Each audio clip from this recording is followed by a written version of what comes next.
Megastar Chiranjeevi, దర్శకుడు హరీష్ శంకర్ ఈ combo కోసం మెగా ఫ్యాన్స్ చాలా కాలంగా ఎదురుచూస్తున్నారు. పవన్ కళ్యాణ్ గబ్బర్ సింగ్ రిలీజ్ అయి బ్లాక్ బస్టర్ అయినప్పటి నుండి ఈ కాంబోలో సినిమా రానుందంటూ వార్తలు వినిపిస్తూనే ఉన్నాయి. ఇక చిరు రీఎంట్రీ తర్వాత ఇప్పటి వరకు 5 సినిమాలు చేశారు. ఈ మధ్య కూడా ఈ కాంబోలో సినిమా ఆల్మోస్ట్ సెట్ అయిందని, త్వరలో షూటింగ్ మొదలు కానుందని అంటూ వార్తలు వచ్చాయి.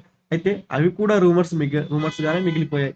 ఇప్పుడు తాజాగా మరోసారి చిరంజీవి, హరీష్ శంకర్ మూవీ తెరపైకి వచ్చింది. త్వరలోనే వీరిద్దరి కాంబోలో సినిమా మొదలు కానుందంటూ అప్పట్లో దర్శకుడు పూరి జగన్నాథ్ చిరుతో చేద్దాం అనుకున్న ఆటో జానీ సినిమా కథనే చిరు హరీష్ కాంబో కోసం సెట్ చేశారట.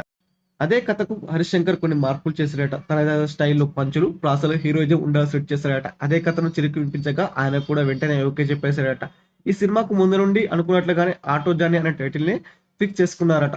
ఆ టైటిల్ అయితేనే అటు క్లాస్ ఇటు మాస్ సెట్ అయ్యేలా ఉంటుందని అనుకున్నారట మేకర్స్. విశ్వమరు షూట్ లో బిజీగా ఉన్న చిరు అది కంప్లీట్ అవ్వగానే వెంటనే హరీష్ మూవీ షూట్ లో పాల్గొంటారని టాక్. ఇక హరీష్ కూడా ప్రస్తుతం రవితేజతో మిస్టర్ బచ్చన్ సినిమా చేస్తున్నాడు. ఈ సినిమా తర్వాత పవన్ కళ్యాణ్ తో ఉస్తాద్ భగత్ సింగ్ సినిమాను కూడా కంప్లీట్ చేయాల్సి ఉంది.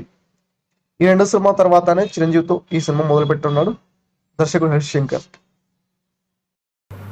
ఈ వీడియో పూర్తిగా వీక్షించినందుకు ధన్యవాదాలు.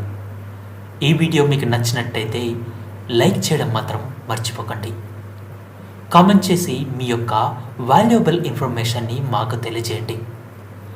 షేర్ చేసి మీ ఫేస్బుక్, వాట్సాప్, ట్విట్టర్ కమ్యూనిటీకి మా వీడియోని పంచుకోండి.